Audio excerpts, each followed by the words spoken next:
Alrighty, welcome everyone. I'm Teeaboo, and I'm here with something a little bit different than the usual Teeaboo fare. Originally, I did this video as a relatively quick and dirty, unscripted one-take, but considering the rather sensitive subject matter, and considering the main argument that I want to make has to do with precision of language, I thought that writing a script and producing a more formal, better edited video that accurately reflects my position, insofar as I have one, might be a better move. So, welcome everyone to the first scripted Teeaboo video.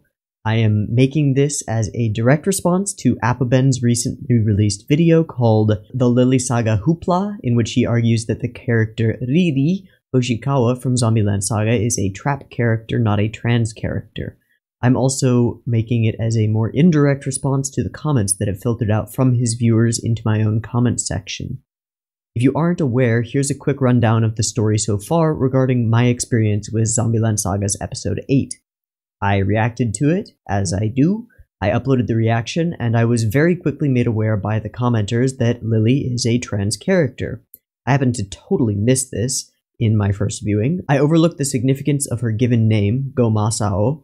I wrote off her sprouting leg hair as a normal thing. After all, women and men both get leg hair around puberty, and I didn't really even think about the significance of the chin hair until the comments hit and it all kind of clicked. Now, one comment in particular really stuck with me.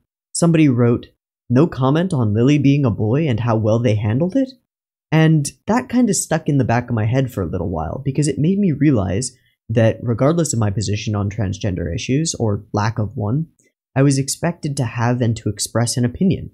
So I decided to make a subtle meta-commentary on that expectation, and I produced an extremely short, extremely misleading video called "I can't believe it!" exclamation point, not clickbait, exclamation point, shocking, exclamation point, a trap in my anime, not clickbait, or no, definitely not clickbait, exclamation point, with the most absurdly misleading clickbait thumbnail that I could even think of producing, complete with giant red arrows pointing at giant red circles around nothing, Admiral Akbar, a disgusted face by me, and a big epic fail, and "I can't believe they did this" flyouts.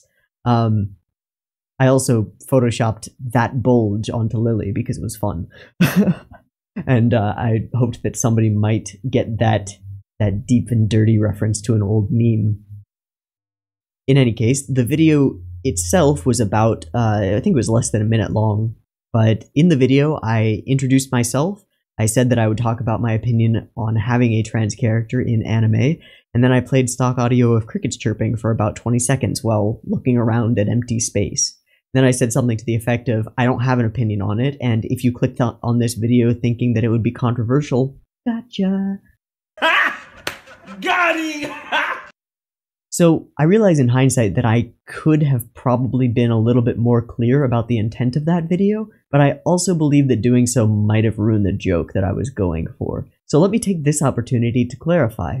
The truth is not that I have no opinion on the inclusion of a transgender character in what is effectively a lighthearted mass-market anime. I think it's pretty cool, and I understand that for many who suffer gender dysphoria in various degrees, seeing characters who undergo similar struggles can be powerful, even inspiring.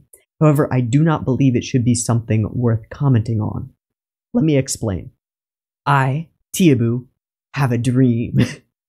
Yes, I have a dream that one day we will take the inclusion of trans characters with the same lack of fanfare or hand-wringing and hatred as the inclusion of strong female characters, or black characters, or Asian characters. I dream of a time when inclusion is not noteworthy because it is normal, and I believe that the way to make dreams like that come true is to act as if they already are, to stay quiet about it otherwise, and to avoid forcing my opinions on others. So my video where I refused to comment on Lily as a trans character, or on how well it was done, was in effect me acting as if we live in a world where having a trans character in a mainstream anime series is not worth commenting on because it is not exceptional. To me, inclusion doesn't mean celebration, fanfare, or holding up the different above the norm, but quiet, simple acceptance. And I would venture to say that, at least for those transgender people who I have met and come to know, that is all they wish for, to be quietly accepted and treated with dignity as a human being of the gender with which they identify. but more on that when we get to definitions. Let's get back to the topic at hand, Appabend's video, and his argument that Lily is not a trans character, but a trap character. But before we address his argument, I feel the need to qualify the statements that follow. They are opinions, they are grounded in evidence, but they are formed by me. Who am I, and what right do I have to opine about trans issues? Well, none, really. I am a straight, white, cisgender male. I am in no way a minority, and in no way oppressed by any form of systemic racism, sexism, or other major flaws in our societies. Beyond that, I am a nameless face on the internet, protected by some semblance of anonymity behind the pseudonym Teeaboo. I am, in a word, safe from any harm or retribution for my opinions. I am nobody, and I have no right, except insofar as I have a brain, have opinions, and have the ability to express them in words. And words are, in truth, the point of this video and the crux of my issues with Appabend's video. I believe in the power of words. Words mean nothing. Flesh carries weight. Shut up, Gangplank. I'm trying to make a point here. I believe words have power. They are the most important of human tools. They are the way that we comprehend and interact with the world, and in words lie the seeds of our ability to communicate, discuss, and argue about meanings. I also believe that words, in the form of historical and literary records, form the backbone, indeed the genome, of functioning human societies, and are the sole reason that we are able to evolve socially. Just as cells can pass down information and changes to information to future generations of cells through DNA, so can human societies pass down ideals and philosophies to future societies through words. And just as DNA can become corrupted, resulting in terrible mutations in the next generation, so can ideals and philosophies be corrupted by imprecise language and misused or ill-defined terminology. I care deeply about words, and I believe that they should be used precisely and accurately whenever possible. Doing so helps prevent misinterpretation, ensures that communicating parties are able to hold fair discourse, and helps reduce the potential that mutated, misinterpreted philosophies will arise in the future. With that said, let's turn our attention to Appabend's video. First, some general gripes about the structure and format of his video, the Lily Saga Hoopla. I have never seen an Appabend video before this one, and in truth, I'm unlikely to seek out his content in the future. This video is 15 minutes and 13 seconds long and contains about 2.5 minutes of valuable content. I'm not just saying that, I spent almost half an hour going through the video and copying the entire script word for word in order to ensure that I do not misrepresent Appabend's views, criticize him for statements he does not make, or criticize him for the omission of statements that he does make.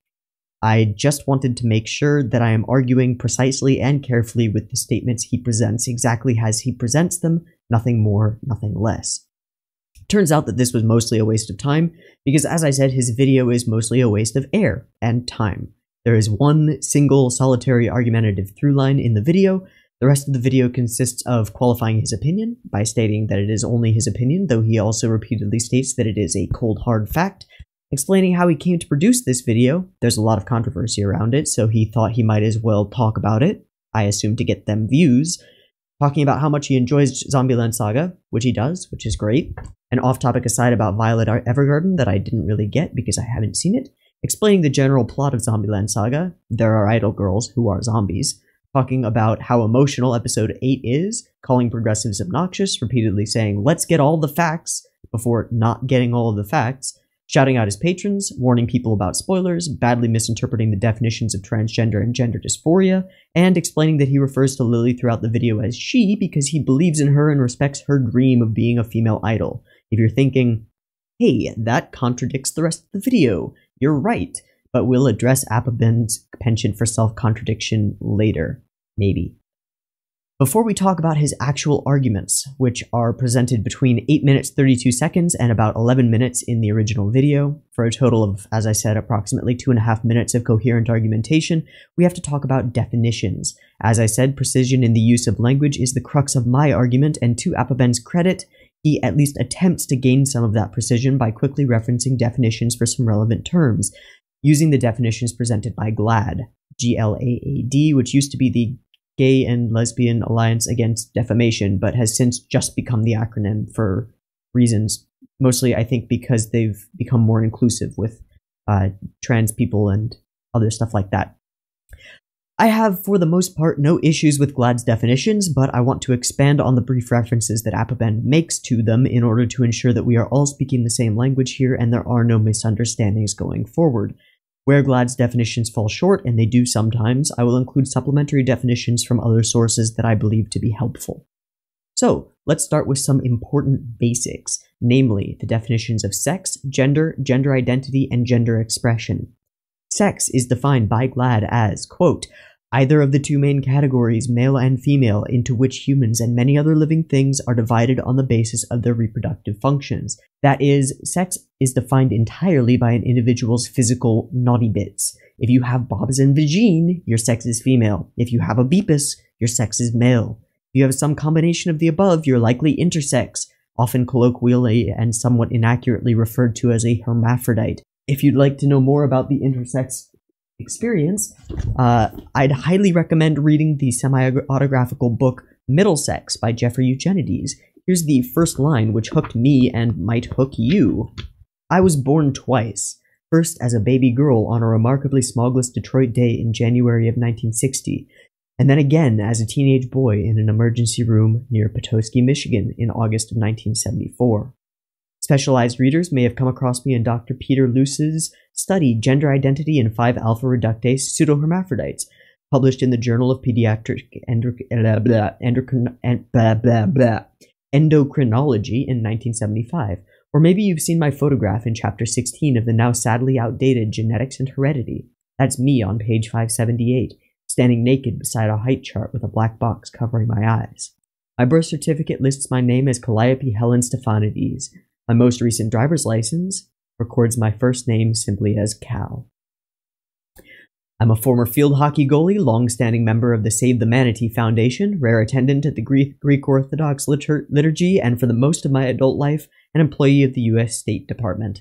Like Tiresias, I was first one thing and then the other. I've been ridiculed by classmates, guinea pigged by doctors, palpated by specialists, and researched by the March of Dimes.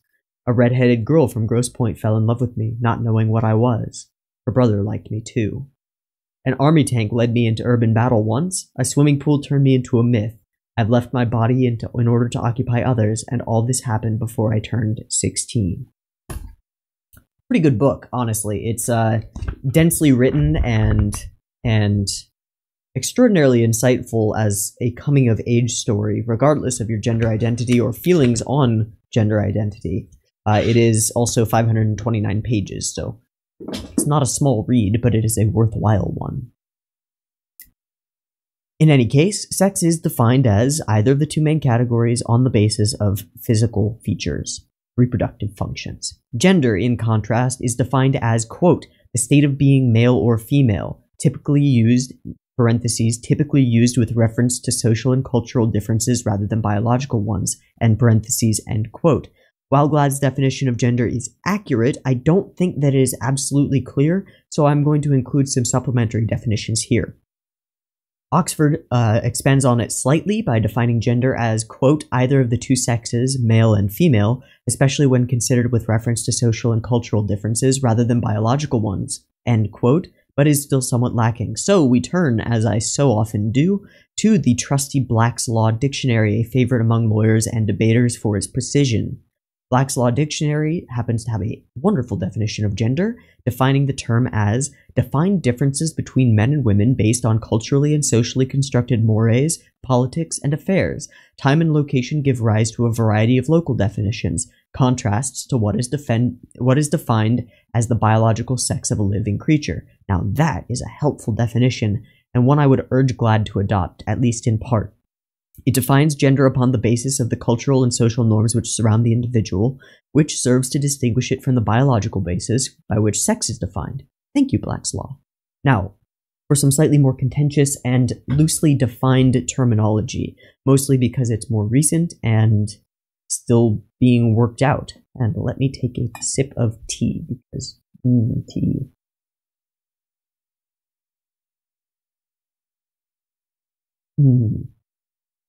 The first of these terms is gender identity. GLAAD defines gender identity as, quote, a person's internal, deeply held sense of their gender. And then the rest of the definition goes on to talk about how that applies specifically to transgender individuals. Once again, I found this definition painfully lacking, but unfortunately Black's Law doesn't have a definition for the term.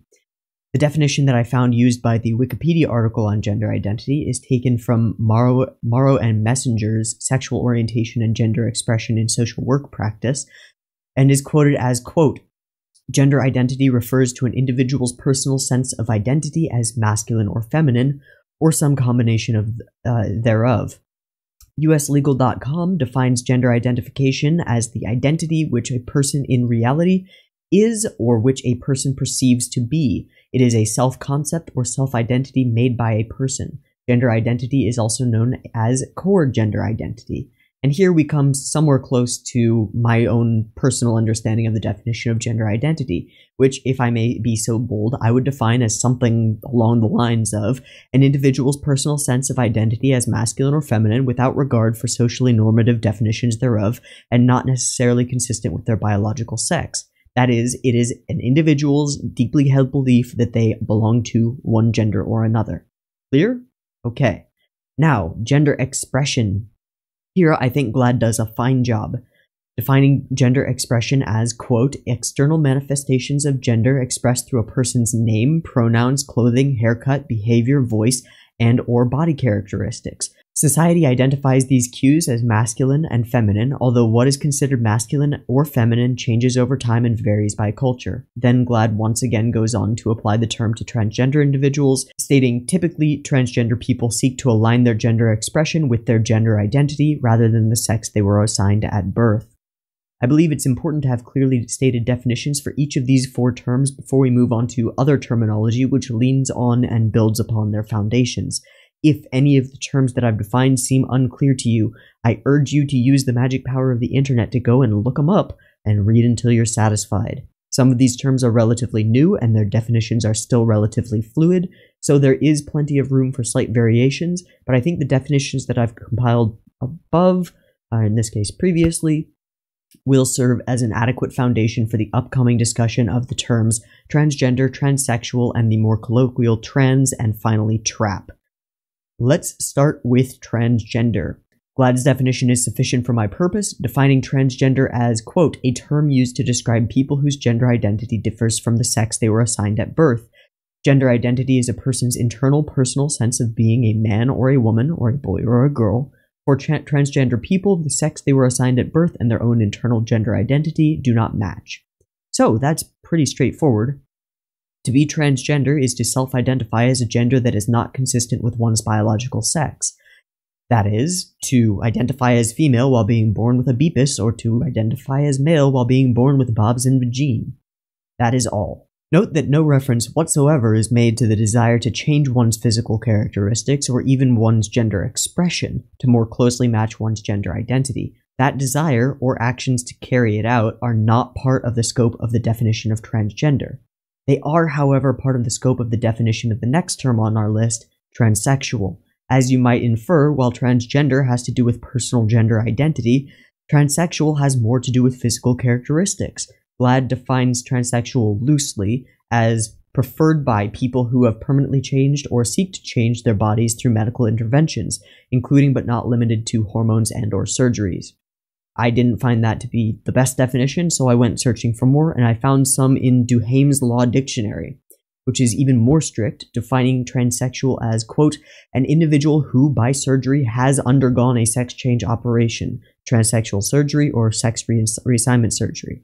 And it also draws its other definitions from the Quebec Statutes Act respecting the change of name and other particulars of civil status, which defines a transsexual individual as one who has, quote, undergone medical treatments as well as surgical treatments involving a structural modification of the sexual organs intended to change the secondary sexual characteristics of the person.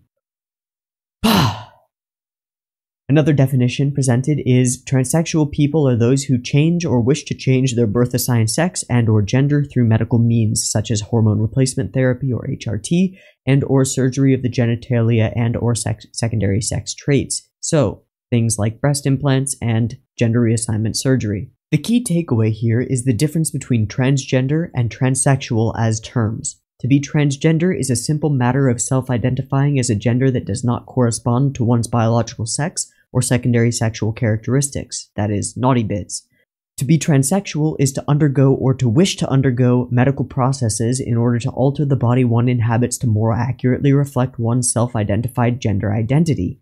The two terms should not be conflated. Now we can move on to colloquialisms. First, let's address the shorthand term trans. While GLAAD states that the term is imprecise and should be used with care, it is frequently used by those both in and outside of the gender dysphoric community, which often refers to itself as the trans community, precisely because it is an imprecise umbrella term that encapsulates those who are transgender, transsexual, and just about anywhere in between. It is a useful catch-all term for all those individuals whose gender identity does not match their biological sex, regardless of their desire to or actions that alter their bodies.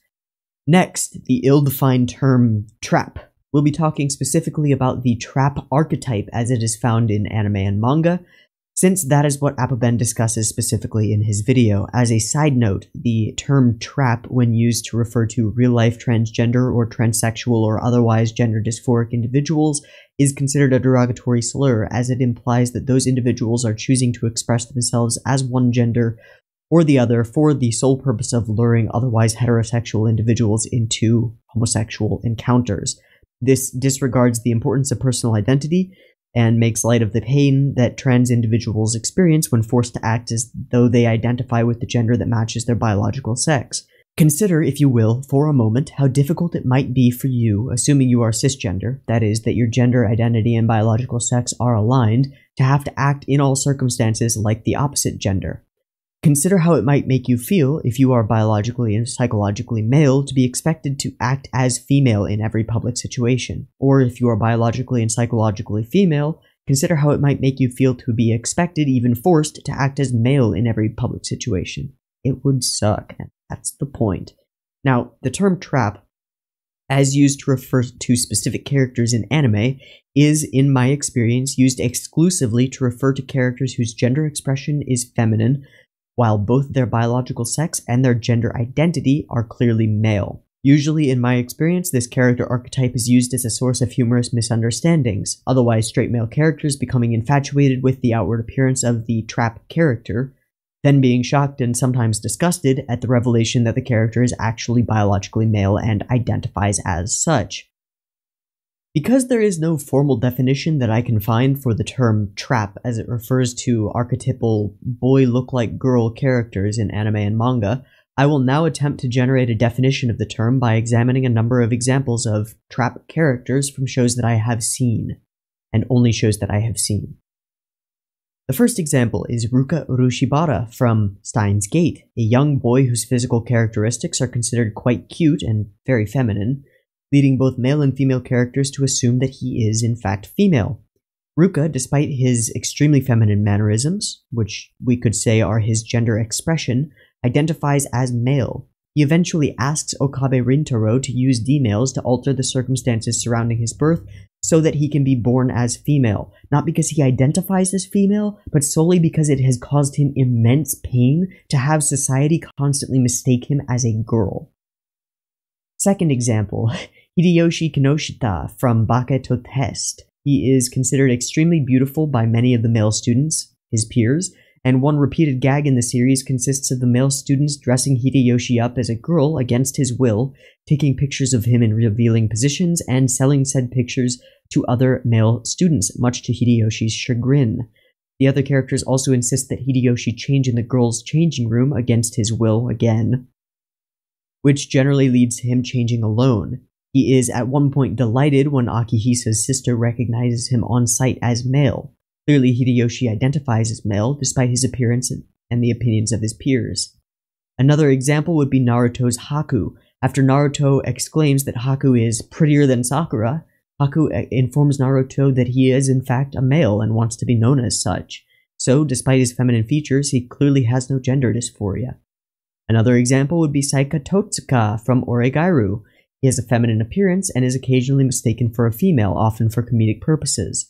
He's also a great leader, states in no uncertain terms that he does not like being mistaken for a girl, and attempts, though he often fails, to act as manly as possible. This is often used for comedic contrast with his physical characteristics. There are also reverse trap characters in anime. The most notable of these is, of course, Haruhi Fujioka from Ouran High School Host Club. She is female, identifies as female, but has a somewhat androgynous appearance and is forced because of that to act as a male solely to be a member of the host club, solely because she has to pay off a debt to said club incurred by breaking a vase. She has romantic tension with the male lead, and it is known and recognized by all who know her that she is a straight female. So, why have I spent all this time bringing up examples of anime traps? Well, it's quite simple, really. Appabend's argument is that Lily Hoshikawa is a trap, not trans. To determine the accuracy of that statement, we need a definition for traps as they appear in anime, and since the term is loosely defined at best, the best thing we can do is look at a number of quote-unquote trap characters and determine what characteristics they share. Here are the characteristics that all of the trap characters I've listed and all of the trap characters that I have seen so far in anime share. There are probably trap characters that don't share all of these traits, or trap characters that have other aspects to them, but these are the ones that I could think off the top of my head, and so they are the ones that I will use as references to build up my definition of the archetypal trap character. I can boil down the trap archetype into 3 major features. 1. The character is feminine in appearance, obviously. Often this leads to other characters in universe mistaking the character for a female. In the case of reverse traps, this is, of course, reversed. 2. The character is revealed at some point during the series to be biologically male. Often this is used to cause distress for those characters who have mistaken the character for a female. For instance, Makise Kurisu mistaking Ruka for a girl, and then finding out that she is a boy. 3. And most importantly, the character identifies as male and wishes to be treated as such. 3. The character identifies as male and wishes to be treated as such. 3. The character identifies as male and wishes to be treated as such. Okay? Okay? Has that sunk in yet? Good. This is pretty straightforward and leads to my combined definition of trap as an archetypal character in popular Japanese media who is biologically and psychologically male, but due to their feminine appearance and mannerisms is often mistaken for a female by other characters sharing the same universe, often to the trap character's chagrin. It's a bit rough around the edges, but it'll do for now. Before we get into the nitty-gritty run-through of the episode in order to determine whether Lily Hoshikawa more closely fits the definition of a transgender character or an archetypal trap character, we need to address a few of the snippets of Appabend's video that I believe are simple misreadings of the text. The first of these has to do with Lily's name. Appabend repeatedly states in his video that, quote, "We've already established Lily is her stage name." This is flat out not true. Nowhere in his video and nowhere in the text of the episode is it established that Riri is Riri's stage name. You can infer that it is her stage name, you can assume that it is her stage name, but it is not in the text, it is not in the subtext, and it is not implied by the text. This brings us then to a meta discussion of the difference between information that is explicitly stated in the text of a show, information that is implied by the text and subtext of a show, and information that can be inferred by the viewer of a show. As you might imagine, 2 of these things are not like the other.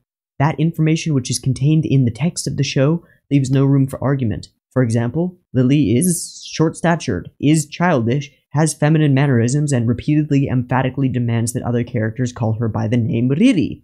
This is text. There is no disputing it, and there is essentially no room for misinterpreting it. Now, information that is implied by the text has some room for dispute, but for the most part it is a matter of authorial intent, and given the proper context, viewers can generally agree on one true interpretation of the subtext of the show. For example, the climactic lightning-empowered dance number in episode 7 implies that Ai has overcome her fear of the thing that killed her, and indeed harnessed its power to fuel an awesome performance that riffs on Vocaloids. Nowhere in the text of the show is it explicitly stated that she's overcome her fear of lightning, or that doing so is a major step in her character's development, or that the dance number is a riff on Vocaloids, but it is implied strongly enough that we should, for the most part, be able to agree, more or less, that the authors intended us to see it from that perspective. Now, the third thing. Inference, aka assumptions, are another beast entirely.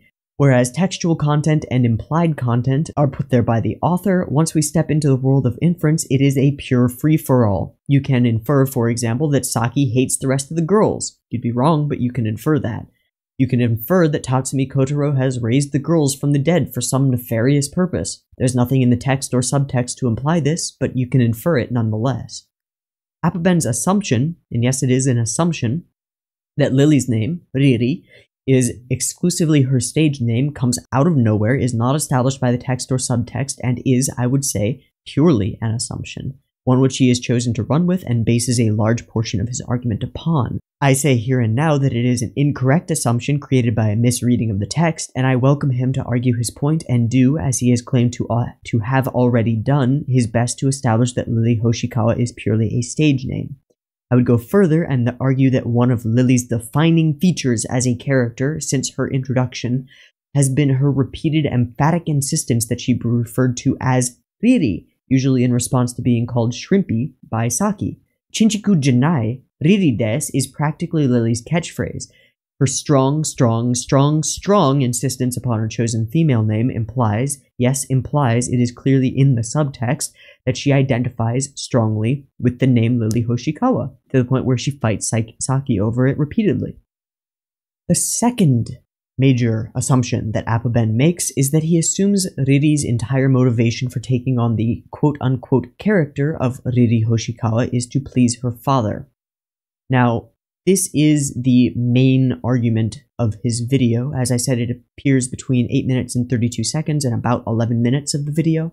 The rest of the video is essentially fluff put there, I assume, so that he could put in the 2-minute unskippable ad that I got at the beginning of the video. I turned off my ad blocker because I had a feeling that his video was monetized, and I was right.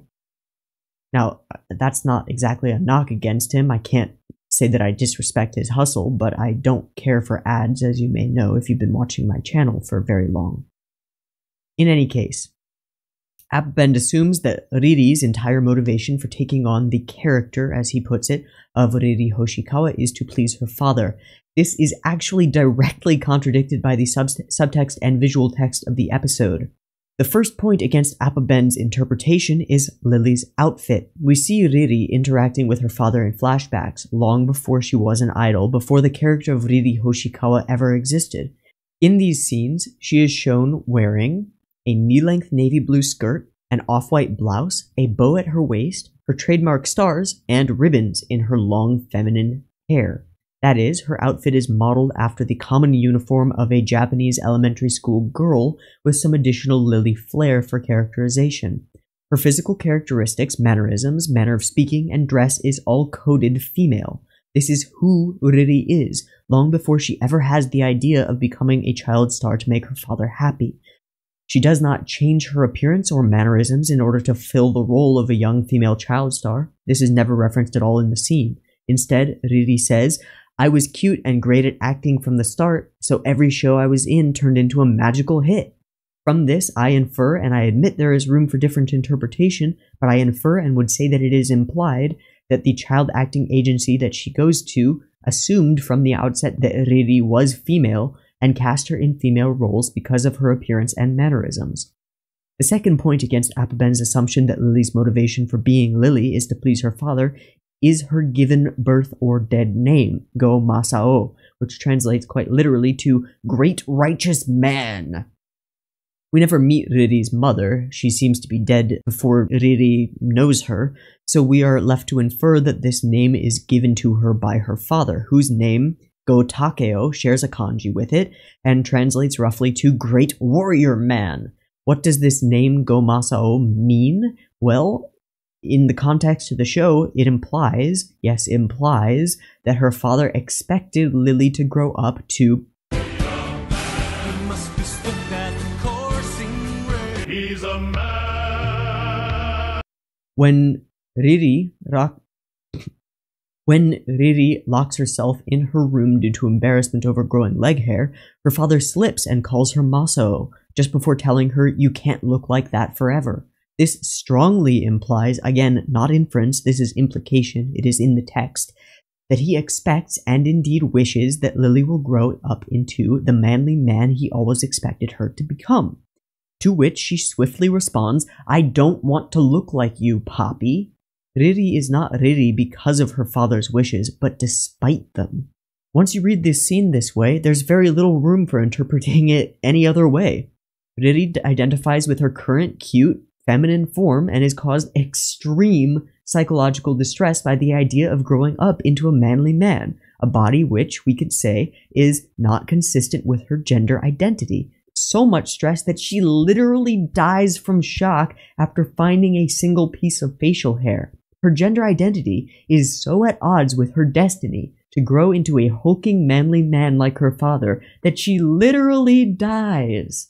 If that isn't a direct implication of gender dysphoria, hell, a direct textual statement of gender dysphoria, then I don't know what is.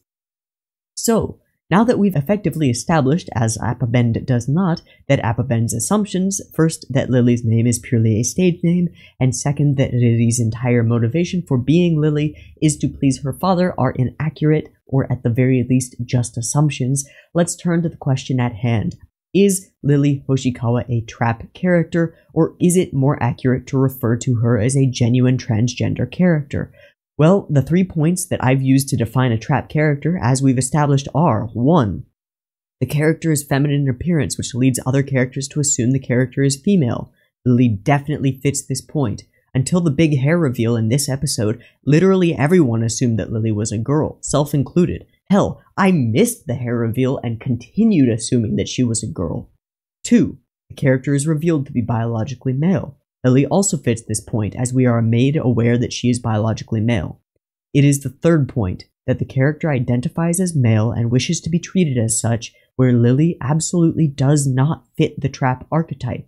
Lily identifies as female, expresses herself as female, and is caused significant emotional distress by the idea that her body will change to become more masculine.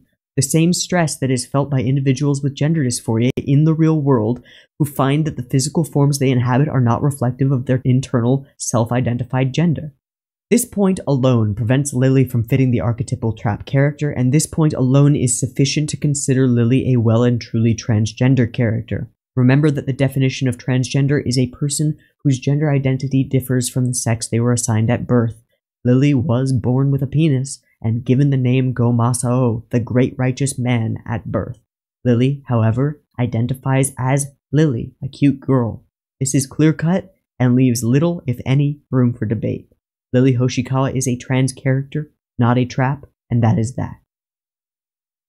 If you've enjoyed this video, well, let me just say this. If you like this video, like this video. If you're not subbed and you want more like this, there won't be that much more like this. Maybe when big things occur and I have something that I really want to write out and make a point about, I will make a point like this one. I have, for the most part, given up this kind of formal, scripted, debatey type stuff, but I'd like to think that I'm rather good at it, so if you've got something you want me to discuss, let me know. In any case, if you liked this and you want more like it, or you want my interpretations of anime, unscripted and off the cuff as I react to them, then subscribe for more. And if you're already subbed and you're not getting notifications, the bell can help. Also, if you really like this content, consider supporting me on Patreon. It is the only reason that I'm going to be able to eat next month, and I'm incredibly grateful for that. Extraordinarily grateful for that. I have given up everything, a rather lucrative job, I will say, in order to go full-time 100% with no safety net into making YouTube videos blabbing about anime for hours and hours and hours and hours every day. I have put my all into it, and I will continue to do so.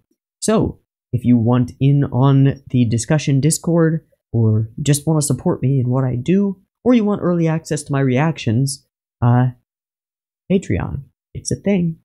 Yeah. Okay. Damn. I'm gonna lose my voice. I've been Teeaboo. I hope you enjoyed this video. I hope that maybe it clarified some terminology and some misinterpretations, as I see them, of Zombieland Saga Episode 8. If you disagree with this video, I hope you'll let me know that you disagree with it, or specifically what parts of it you disagree with. so that I can tear you a new one in the comments section. Appabend, if you're watching this, I hope that you make a response to it, because some controversy would be great for both of our channels, I'm sure. And I'd love to argue with you. You seem like an easy target, frankly.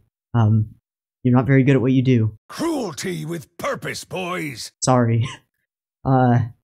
So yeah, I'd love to debate you in a formal setting. Let me know. I'm up for it. In any case, I hope you've enjoyed this video. I hope it was helpful, and I hope to catch you in the next one. Peace.